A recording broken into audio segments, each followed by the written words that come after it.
अस्सलाम वालेकुम everyone, this is Nausheen है। और जैसे कि एक वीडियो मैंने टिकटॉक पे लगाई थी कि मेरी बहुत अच्छी फ्रेंड है जिनसे मेरी शिफा में दोस्ती हुई थी, उनको ओवेरियन कैंसर है और इस सिलसिले में कल इनकी सर्जरी भी हो रही है, तो मैं इनसे मिलने आई थी ताकि आप लोगों में अवेयरनेस फैलाई जा सके। ये भी माशाल्लाह बहुत स्ट्रांग, बहुत ब्रेव हैं और अवेयरनेस देना चाह रही हैं आपको, क्योंकि मुझे अपने ही इशू का ज़्यादा पता है कि ब्रेस्ट कैंसर में क्या क्या होता है। इस बारे में मुझे कोई नॉलेज नहीं है, तो मैं चाह रही थी कि मैं इनसे मिलूं और आपको सर्जरी से पहले और बाद में भी इंशाल्लाह ताला जैसे ये ठीक होती हैं इनसे मिलवाऊंगी। फ़िलहाल जो है हमारी ख़वातीन में जैसे कि ये 2 कैंसर्स तो बहुत आम है, तो मैं चाह रही हूँ कि आपको अवेयरनेस हो कि इससे पहले आपको क्या मतलब कितनी क्योर करनी चाहिए और किस किस बारे में आपको थोड़ा पता होना चाहिए, अवेयर होना चाहिए। सो मिलते हैं लुबना जावेद से। अस्सलाम वालेकुम। वालेकुम Naushin, thank you very much. मैं बिल्कुल ठीक-ठाक थैंक यू हूँ सो और much. Thank you for coming. इन्होंने मुझे बताया था कि मेरी सर्जरी और मैंने फ़ौरन से बोला मैंने मिलना है। हालांकि पेशेंट्स उस कंडीशन में कभी बात भी नहीं करना पसंद करते, लेकिन उन्होंने मुझे इतना अच्छे से ट्रीट किया तो मुझे बहुत अच्छा लगा और मैं चाहती हूँ कि मैं आज आपको इनको इंट्रोड्यूस करूँ आपके साथ। लुबना जावेद, इनसे मेरी कुछ टाइम पहले मुलाकात हुई थी। मेरे साथ साथ ही इनकी कीमो चलती रही है, अभी इनकी 8 कीमो कम्प्लीट हुई है और ओवेरियन कैंसर है इनको, तो इस सिलसिले में मैं थोड़ा इनसे कुछ क्वेश्चंस पूछूंगी। मुझे इतना पता तो नहीं है, बाकी ये खुद डिटेल में बताएंगी। बहुत अच्छी स्पीकर है, बहुत अच्छा बोलती है। तो मुझे ये बताइए कि सबसे पहले कि आपको कैसे पता चला, मतलब क्या फीलिंग्स थी आपको, सिम्टम्स क्या थे? नौशीन, हम लोग लास्ट ईयर उम्रा पे गए थे तमाम फैमिली, और वहाँ से जब वापस आए तब तकरीबन तमाम फैमिली को ही गला ख़राब था, फ्लू जो सबको हो जाता है वापस आके। बाकी सारी फैमिली का तो ठीक हो गया, लेकिन मेरा जो फ्लू था वो ठीक ही नहीं हो रहा था। फ्लू ठीक हो गया, उसके बाद फिर मुझे कफ बहुत ज़्यादा रहने लग गई। उसके लिए मैं ईएनटी के पास जाती रही। ईएनटी के पास जब गई तो उस डॉक्टर ने मुझे कुछ मेडिसिन वगैरह दी और फिर उसने मुझे वापस कर दिया, कुछ टेस्ट वगैरह करवा। जब टेस्ट हो गए तब फिर उसके बाद उसने टेस्ट जब वहाँ से मैंने करवाए और उसके साथ वो मेडिकेशन क्योंकि दे रही थी, तो मैं बार बार हर दूसरे दिन, हर हफ्ते मैं उसके पास जा रही थी। तो एक दिन उन्होंने मुझे कहा कि लुबना, तुम बार बार मेरे पास आ रही हो, मैं ये मेडिसिन उन खवातीन को भी देती हूँ जो ओपीडी में मेरे पास आती हैं और वो दोबारा कभी नहीं आती इस मेडिसिन को लेके, तो चलो कोई और टेस्ट करवा लेते हैं। बस लाइक अच्छा ठीक है, करवा लेते हैं टेस्ट ज़रूरी। और इतनी देर में ही मैं फिर एक दफ़ा मैं एक ऑफिशियल विज़िट के ऊपर गई। वहाँ से जब वापस आई तो मेरी फैमिली ने मुझे कहा, सबने, अपनी बहन ने, कि तुम्हारा जो पेट है वो बहुत ज़्यादा फूला हुआ। तो वो भी थोड़ा सा एक कंसर्निंग एलिमेंट था। और जब मैंने टेस्ट करवाए, उन्होंने मुझसे 2 टेस्ट करवाए। ब्लड कल्चर का टेस्ट जो था वो बिल्कुल नॉर्मल आया, लेकिन जो C-reactive प्रोटीन का टेस्ट था उसकी वैल्यू हाई थी। जब मैंने अपने ईएनटी डॉक्टर को वो रिपोर्ट भेजी तो उन्होंने कहा कि आप किसी अच्छे हॉस्पिटल की इमरजेंसी में चले जाएँ। तो हम लोग क्योंकि अपने फादर की वजह से शिफा उस वक्त आए थे, उस वक्त मेरे फादर भी शिफा में ही एडमिटेड थे और उनको पैनक्रियाटिक कैंसर था और फाइनल स्टेजेस के ऊपर था। तो जब यहाँ पे आए, यहाँ पे अल्लाह का शुक्र है कि जो इमरजेंसी में फीमेल डॉक्टर थी वो बहुत अच्छी थी। उन्होंने पहले कहा कि आप लोअर बॉडी का CT स्कैन करवा लें, फिर खुद ही उनको कुछ ख्याल आया, उन्होंने अपर बॉडी का स्कैन भी करवा लिया और CA-125 भी उन्होंने साथ ही करवा लिया। तो वहाँ से फिर आहिस्ता आहिस्ता डायग्नोज होना शुरू किया। CA की वैल्यू बहुत हाई थी। जो CT स्कैन था उसके अंदर मासेस अंदर नज़र आ रहे थे, ट्यूमर्स नज़र आ रहे थे। तो फिर वहाँ से उन्होंने रेफ़र किया कि आप गायनेकोलॉजिस्ट के पास चली जाएँ, वहाँ पर गायनेकोलॉजिस्ट से आप टाइम ले लें क्योंकि ज़ाहिर है गायनी का उससे कंसर्न। गायनेकोलॉजिस्ट के पास गई, उन्होंने देखा, उन्होंने कहा कि अब आप इसकी बायोप्सी करवाते हैं क्योंकि इसमें नज़र तो आ रही हैं चीज़ें, CA-125 भी बहुत, उसकी वैल्यू बहुत ज़्यादा हाई है, तो इसका करवाते हैं और साथ में ऑन्कोलॉजिस्ट को देखते हैं। तो इस तरह से फिर मैं ऑन्कोलॉजी के अंदर, क्योंकि शिफा के अंदर मेरी ट्रीटमेंट चल रही है शुरू से अभी तक, और यहाँ पे डॉक्टर हिरा हैं, डॉक्टर हिरा खान, उनके पास फिर मैं रेफ़र हूँ। तो अल्लाह का शुक्र है, बहुत आराम से उन्होंने फिर मुझे डील किया और वहाँ से मैंने अपनी कीमो की जर्नी शुरू की। सही। अभी तक आपकी कितनी कीमोज हो चुकी हैं? मेरी 23 मार्च को फर्स्ट कीमो हुई थी।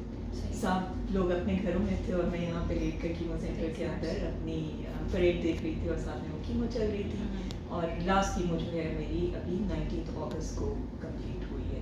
8 सेशंस मेरे हुए हैं हर 3 वीक्स के बाद, 21 डेज़ के बाद, आप कह सकते हैं। अच्छा, 3 वीक्स के बाद। मेरे भी 8 सेशंस ही हुए हैं, बट ट्वाइस मंथ, अच्छा, मतलब आफ्टर 2 वीक्स। अच्छा, आप ये बता दीजिए कि जो लोग वीडियो देख रहे हैं, जो हमारी लेडीज़, उनको मतलब काफ़ी मतलब अवेयरनेस काफ़ी लोगों को नहीं, काफ़ी क्या 90% लोगों को तो है ही नहीं, तो मतलब क्या फीलिंग्स, क्या सिम्टम्स जो हैं उनको सीरियस लेना चाहिए? इसमें ये है कि सिम्टम्स ओवेरियन कैंसर के, क्योंकि इसके बाद मैंने रिसर्च बहुत की, डॉक्टर्स ने मुझसे बहुत सवाल किए। एक ये सिम्टम होता है कि आपके साइकिल्स जो हैं वो इरेगुलर हो जाते हैं, आपको एक्सेसिव ब्लीडिंग शुरू हो सकती है, आपको कभी कम कभी ज़्यादा भी हो सकते हैं। ये रेगुलर उसका सिम्टम है, लेकिन ये सिम्टम मेरे अंदर नहीं था। मेरे अंदर जैसे मैंने आपको बताया कि मुझे कफ बहुत ज़्यादा रहती थी, उसकी वजह से कफ भी एक इसका, जब आप रिसर्च करना शुरू करें, आप पढ़ना शुरू करें, तो कफ भी इसका एक बहुत मेजर सिम्टम है, जो कि मुझे उस वक्त नहीं पता था कि ये कफ भी इसका symptom कफ है। ज़्यादा थी या नॉर्मल? बहुत ज़्यादा थी, इतनी ज़्यादा थी कि मैं सो नहीं सकती थी, इतनी ज़्यादा थी, मैं कुछ खा पी नहीं है कर सकती थी। और मैं सीधा, मतलब आप अगर नॉर्मल पिलो के ऊपर लेटे हैं तो मैं उसके ऊपर नहीं लेट सकती थी, मैं सो नहीं सकती थी, मैं कुछ नहीं कर पा रही थी उस वक्त, बहुत लिमिटेड मेरी उस वक्त मूवमेंट हो चुकी हुई थी। और दूसरा एक बहुत मेजर जो सिम्टम है कैंसर का, किसी भी कैंसर का, उसमें होता है कि आपका एक्सेसिव वेट लॉस शुरू हो जाता है।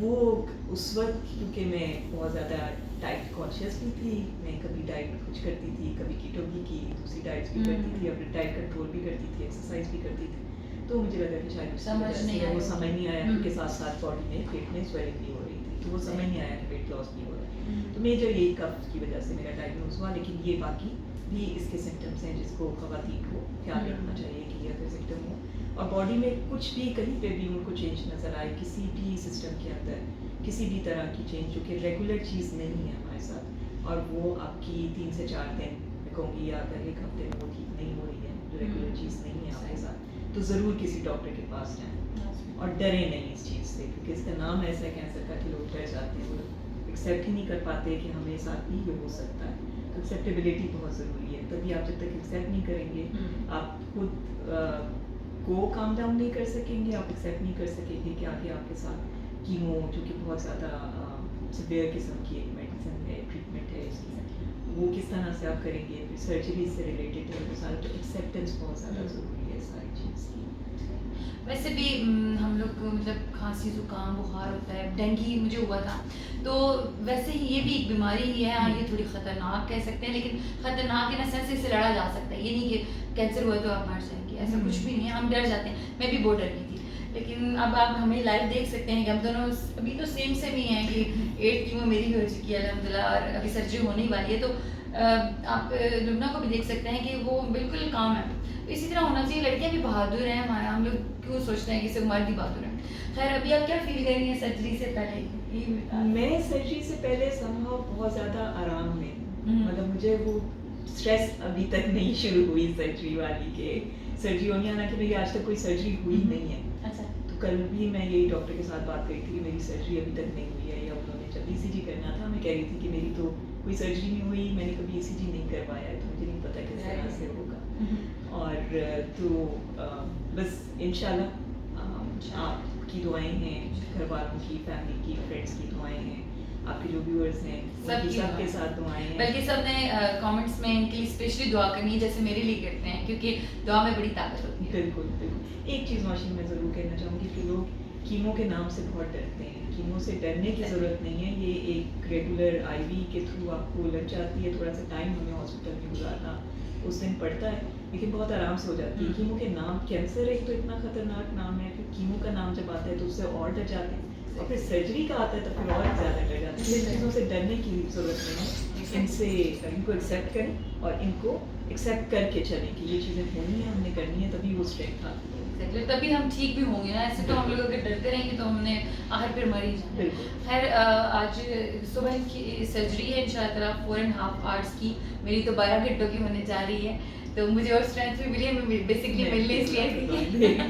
मुझे पता है कि बहुत स्ट्रांग है माशाल्लाह, तो मैं ये सोच रही थी कि मुझे इनसे थोड़ी और स्ट्रेंथ मिलेगी, मुझे भी डर तो लग ही रहा है। खैर, सर्जरी के बाद भी मिलेंगे इंशाल्लाह ताला, और जैसी थोड़ी सी इनकी तबीयत ठीक होगी तो जो भी क्वेश्चंस हैं आपके इस सिलसिले में, मतलब ओवेरियन कैंसर के हवाले से, तो आपने कमेंट्स में मुझे, बल्कि इंस्टाग्राम पे मुझे आप मैसेज करें, वहाँ मैं ज़्यादा इजीली पढ़ लेती हूँ, तो मैं आपको ज़रूर लुबना से पूछ के वो भी बताऊँगी, गाइड करूँगी, ताकि आपको अच्छे से अवेयरनेस हो जाए और आप इस बीमारी के होने से पहले इससे बच सकें। Thank you so very much, Thank you very बहुत much. शुक्रिया, आपने इतना बहुत टाइम दिया शुक्रिया। मुझे, क्योंकि इस टाइम No तो आप problem. वैसे भी बहुत No मतलब problem. बिल्कुल मुझे लगता है कि ये चीज़ें पता होनी चाहिए लोगों को, इसलिए इनके लिए टाइम निकालना होता है। Thank you so very much. हाल की और लुबना के लिए बहुत बहुत थैंक यू। बहुत शुक्रिया। Thank you.